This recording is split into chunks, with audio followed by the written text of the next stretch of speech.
आज जय हिंद। तो आज की वीडियो में हम बात करेंगे फार्माकोथेराप्यूटिक्स के सेकेंड चैप्टर के सेकेंड डिसऑर्डर की, जो कि है एंजाइना। ठीक है, तो आज की वीडियो में हम एंजाइना के बारे में पढ़ेंगे। एंजाइना क्या होता है, क्यों होता है, इसकी इटियोपैथोजेनेसिस क्या है, इसका क्लिनिकल मैनिफेस्टेशन क्या है, फार्माकोलॉजिकल और नॉन फार्माकोलॉजिकल मैनेजमेंट इसका क्या है। तो आज की वीडियो में हम बात करेंगे एंजाइना के बारे में। ठीक है, आज की वीडियो में हम बात करेंगे एंजाइना के बारे में। तो देखिए, जो आपका फार्माकोथेराप्यूटिक्स है, इसमें आप जो भी डिजीज़ पढ़ेंगे उसमें आपको 5 हेडलाइन का यूज करना है। ठीक है, कितनी हेडलाइन का यूज करना है? 5 हेडलाइन का यूज करना है। पहला आपका है डेफिनीशन। ठीक है, तो आपको पहला डेफिनीशन लिखना होगा। ठीक है, उसके बाद आपको लिखना होगा इटियोपैथोजेनेसिस, उसके बाद आपको लिखना होगा क्लिनिकल मैनिफेस्टेशन, आपका हो गया नॉन फार्माकोलॉजिकल और फार्माकोलॉजिकल मैनेजमेंट। ठीक है, तो ये हमारा यहाँ पे 5 डेफिनीशन रहेगा, 5 हेडिंग रहेगी। तो सबसे पहले हम जानते हैं कि एंजाइना होता क्या है। ठीक है, तो सबसे पहले हम लिखते हैं कि एंजाइना होता क्या है। ठीक है, तो सबसे पहले हम लिखते हैं कि एंजाइना है क्या। ठीक है, तो सबसे पहले हम इसका एक डेफिनेशन लिख लेते हैं। हम यहाँ पर डेफिनेशन लिख लेते हैं एंजाइना की। ठीक है, एंजाइना होता क्या। तो सबसे पहले आपको स्टार्ट करना है किससे? डेफिनेशन से। तो हम यहाँ पे एंजाइना की डेफिनेशन जो है उसको लिख लेते हैं। तो देखिए, एंजाइना में होता क्या है, तो हम यहाँ पे इसका डेफिनेशन लिख लेते हैं, उसके बाद मैं आपको यहाँ पे समझा देता हूँ। तो एंजाइना क्या है, तो एंजाइना एक चेस्ट पेन है। ठीक है, क्या है? Angina is a chest pen. जो हमारा सीना है वहाँ पे बहुत ज़्यादा दर्द होने लगता है। और ये क्यों होता है? Angina is a chest pain due to inadequate, ठीक है, अपर्याप्त, inadequate blood supply to heart. ठीक है, जब हमारी हार्ट मसल्स को यहाँ पे पर्याप्त ब्लड सप्लाई नहीं मिलेगा तो क्या हो जाएगा? तो एंजाइना हो जाएगा और आपको चेस्ट पेन फील होगा। अब देखिए यहाँ पर लिखा हुआ है कि angina is a chest pain due to inadequate blood supply to the heart. ठीक है, it feel like heart attack. आपको लगेगा कि आपको हार्ट अटैक आ गया अगर आपको यहाँ पे एंजाइना के तरह, अगर आपको एंजाइना में चेस्ट पेन फील होता है तो ये हमें लगता है कि हमें हार्ट अटैक आ गया है। और इसको हम it is also called angina pectoris. ठीक है, इसको हम एंजाइना पेक्टोरिस भी कहते हैं। ठीक है, इसको हम एंजाइना पेक्टोरिस भी क्यों कहते हैं? तो एंजाइना क्या होता है, जब हमारी हार्ट मसल्स को पर्याप्त मात्रा में ऑक्सीजन नहीं मिलता है तो हमें एंजाइना हो जाता है। और जो इसका मेन सिम्टम है, साइन है, वो है चेस्ट पेन। अब देखिए, जब हमारी हार्ट मसल्स को यहाँ पे पर्याप्त मात्रा में ब्लड नहीं मिलेगा तो क्या होगा? देखिए, जो भी हमारी हार्ट मसल्स हैं उनको काम करने के लिए क्या चाहिए? उनको काम करने के लिए चाहिए ऑक्सीजन। ठीक है, हार्ट मसल्स जो हैं इनको काम करने के लिए क्या चाहिए? ऑक्सीजन। और हमें ऑक्सीजन कहाँ से मिलती है? हमें ऑक्सीजन मिलती है ब्लड से, क्योंकि जो हमारा ब्लड होता है इसी में ऑक्सीजन जो है वो कैरी होता है। ठीक है, तो जब यहाँ पे ब्लड का सफिशिएंट क्वांटिटी जो है वो जब हमारी हार्ट मसल को नहीं मिलेगा तो क्या हो जाएगा? तो एंजाइना हो जाएगा। इसको हम एंजाइना पेक्टोरिस भी कहते हैं। ठीक है, और इसको हम इस्चमिक चेस्ट पेन भी कहते हैं। ठीक है, तो हम यहाँ पे लिख लेते हैं angina pectoris also known as ischaemic chest pain. तो ये हमारा डेफिनेशन हो गया कि एंजाइना क्या है, एंजाइना पेक्टोरिस क्या है। तो ये एक चेस्ट पेन होता है due to inadequate blood supply to the heart. जब हमारी हार्ट मसल्स को यहाँ पे पर्याप्त मात्रा में ऑक्सीजन नहीं मिलेगा, ब्लड नहीं मिलेगा तो एंजाइना हो जाएगा। ठीक है, इसके बाद हम बात करते हैं इटियोपैथोजेनेसिस की। ठीक है, इटियोपैथोजेनेसिस की हम बात करते हैं कि एंजाइना क्यों होता है। ठीक है, इसके बारे में हम बात कर लेते हैं।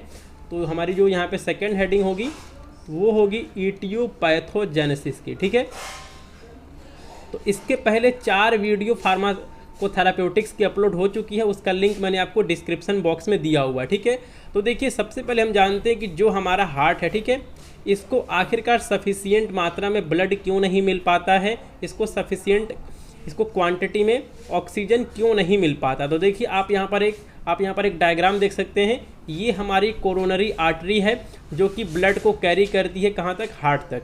तो इसमें क्या होता है कि इसमें फैटी एसिड्स का यहाँ पे डिपोजिशन हो जाता है। आप यहाँ पे देख सकते हैं एंजाइना में क्या होता है कि जो हमारी यहाँ पे कोरोनरी आर्टरी है ये हो जाती है हार्ड हो जाती है और इसमें क्या होता है कि इसमें ढेर सारे जो फैटी एसिड्स हैं उनका डिपोजिशन हो जाता है, ठीक है। फैटी एसिड जो होते हैं, फैटी एसिड्स हो गए, इनका डिपोजिशन हो जाएगा। इसके अलावा लिपिड का इसके अलावा यहाँ पे आपका लिपिड का डिपोजिशन हो जाएगा, कोलेस्ट्रॉल का यहाँ पे डिपोजिशन हो जाएगा। तो इसकी वजह से क्या होता है कि जो हमारा हार्ट है इसको जितना ब्लड मिलना चाहिए, जितना इसको खून मिलना चाहिए, जितना इसको ऑक्सीजन मिलना चाहिए, वो नहीं मिल पाता है, और यही इसका इटियोपैथोजेनेसिस होता है, ठीक है। तो हम यहाँ पर लिख लेते हैं blood carry oxygen to heart, ठीक है। जो हमारा ब्लड है वो ऑक्सीजन को कैरी करता है कहाँ तक? हार्ट तक। When heart does not get enough oxygen, जब हार्ट को ऑक्सीजन नहीं मिलेगा तो क्या हो जाएगा? When heart does not get enough oxygen it's condition called, तो इसको हम कहते हैं, हम यहाँ पे पेज में आगे चलते हैं, इसको हम कहते हैं इस्चीमिया, ठीक है। जब हमारी हार्ट को इनफ ऑक्सीजन नहीं मिलेगा तो इस कंडीशन को क्या कहते हैं? इसे हम कहते हैं इस्चीमिया। अब देखिए जो इसका यहाँ पे दूसरा इटियोपैथोजेनेसिस है वो है CAD, ठीक है। वो क्या है? CAD ये क्या होता है? Coronary artery disease. Coronary artery disease में क्या होता है? यहाँ भी मैं आपको यहाँ पर एक डायग्राम दिखा देता हूँ, जैसे कि आप यहाँ पे देख सकते हैं। मैं आपको यहाँ पर एक डायग्राम दिखा देता हूँ, देखिए ये हमारा है कोलेस्ट्रॉल ब्लॉकिंग आर्टरी। तो देखिए यहाँ पे हमारी आर्टरी दिख रही है, ठीक है। और यहाँ पे क्या होता है कि यहाँ पे कोलेस्ट्रॉल का डिपोजिशन हो गया, जैसे कि आप यहाँ पे देख सकते हैं, यहाँ पे कोलेस्ट्रॉल का डिपोजिशन हो गया है। और कोलेस्ट्रॉल के डिपोजिशन होने की वजह से जो इसमें क्या हो रहा है कि जो हमारी आर्टरी है इसका डायमीटर कम हो गया, ठीक है। यानी कि ये नैरो हो गई है, ये पतली हो गई है, और इसकी वजह से यहाँ पे ब्लड फ्लो नहीं कर पा रहा है, यहाँ पे ब्लड फ्लो कम हो रहा है। और इसलिए जो हमारा ब्लड है इसमें क्या होता है? इसमें ऑक्सीजन होता है। इसलिए जो ऑक्सीजन है वो प्रॉपर जितनी ऑक्सीजन हमारे हार्ट मसल्स को मिलनी चाहिए उतनी यहाँ पे नहीं मिल पा रही है, इसी की वजह से एंजाइना होता है, ठीक है। तो हम यहाँ पे कुछ सेंटेंस हम यहाँ पे लिख देते हैं, कोरोनरी आर्टरी डिजीज़ में हम यहाँ पे कुछ सेंटेंस लिख देते हैं, ठीक है। तो इसमें क्या होता है कि द कोरोनरी आर्टरी, ठीक है, जो हमारी कोरोनरी आर्टरी है,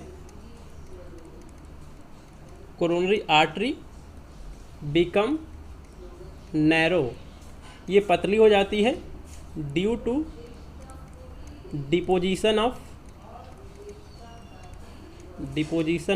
फैटी एसिड्स कॉल्ड प्लेक। अब देखिए जो फैटी एसिड यहाँ पे डिपॉजिट हो गया था उसको हम क्या कहते हैं? उसको हम प्लेक्स कहते हैं, ठीक है। जो यहाँ पे फैटी एसिड जो है वो यहाँ पे डिपॉजिट हो गया है, वो मैं आपको दिखा देता हूँ, ठीक है। यहाँ पे जो फैटी एसिड डिपॉजिट हो गया है, जैसे कि आप यहाँ पे देख सकते हैं, जो यहाँ पे कोलेस्ट्रॉल यहाँ पे डिपॉजिट हो गया, इसको हम क्या कहते हैं? इसको हम प्लेक्स कहते हैं। क्या कहते हैं? प्लेक्स। इसी को हम प्लेक्स कहते हैं। तो देखिए जो हमारा यहाँ पे कोरोनरी आर्टरी डिजीज़ हो गया है, ठीक है, CAD, इसको हम एथेरोस्क्लेरोसिस भी कहते हैं। क्या कहते हैं? एथेरोस्क्लेरोसिस।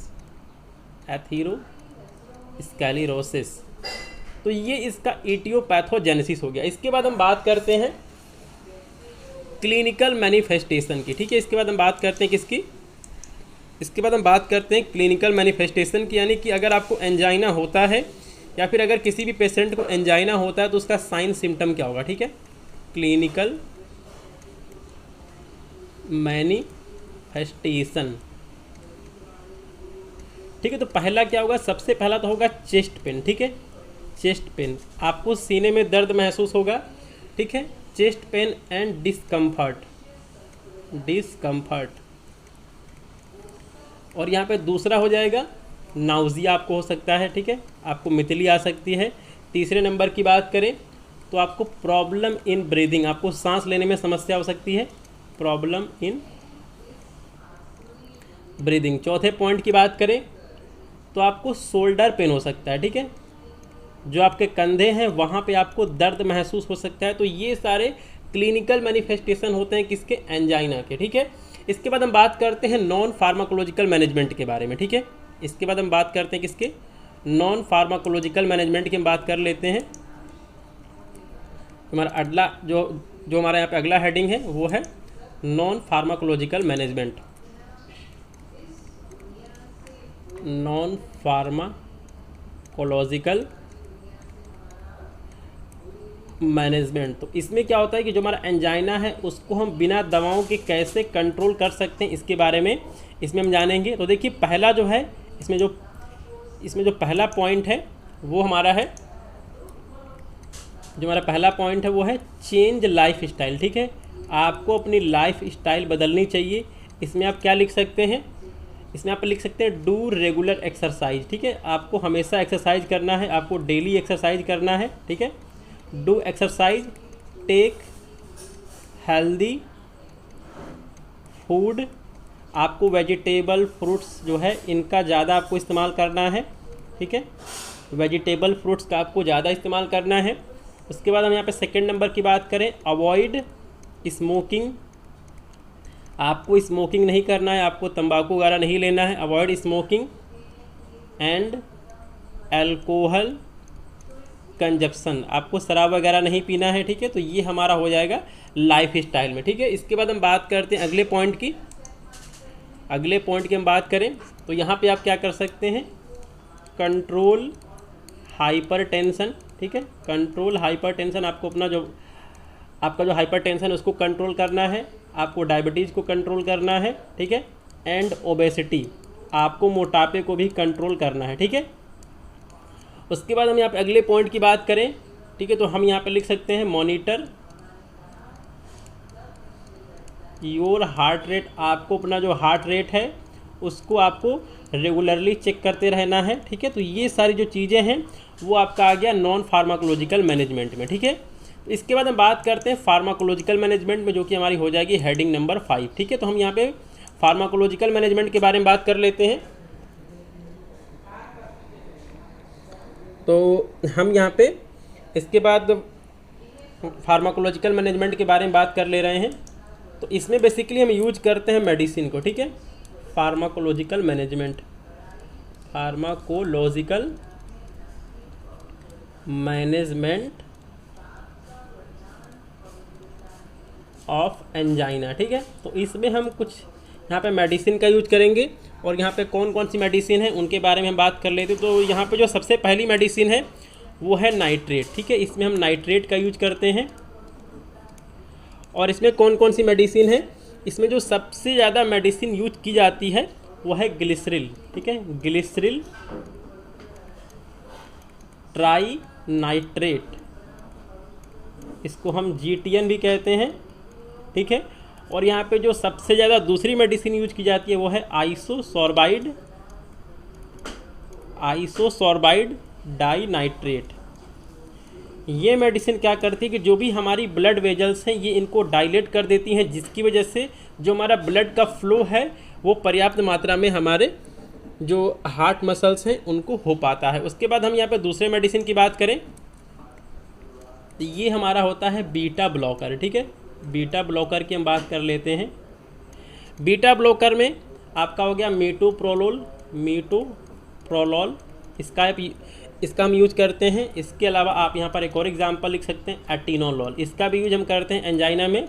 उसके बाद अगले मेडिसिन की बात करें तो ये हमारा है कैल्शियम चैनल ब्लॉकर यानी कि CCB। इसमें आप जो एग्जांपल लिख सकते हैं वो है वेरापामिल। ठीक है, तो हम यहाँ पे वेरापामिल लिख देते हैं, वेरापामिल हमने लिख दिया है। अगले पॉइंट की बात करें तो आप यहाँ पे लिख सकते हैं पोटेशियम चैनल ओपनर। ठीक है, पोटेशियम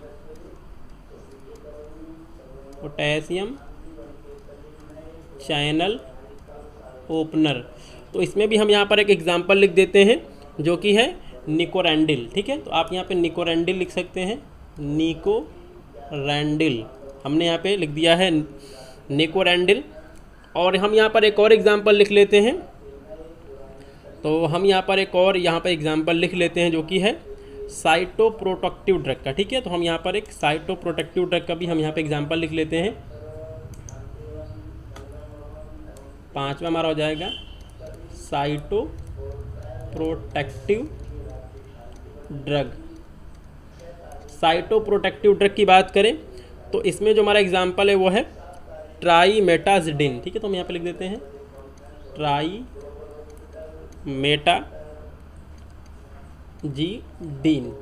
तो इस तरह जो हमारा यहाँ पे फार्माकोलॉजिकल मैनेजमेंट है वो ख़त्म होता है।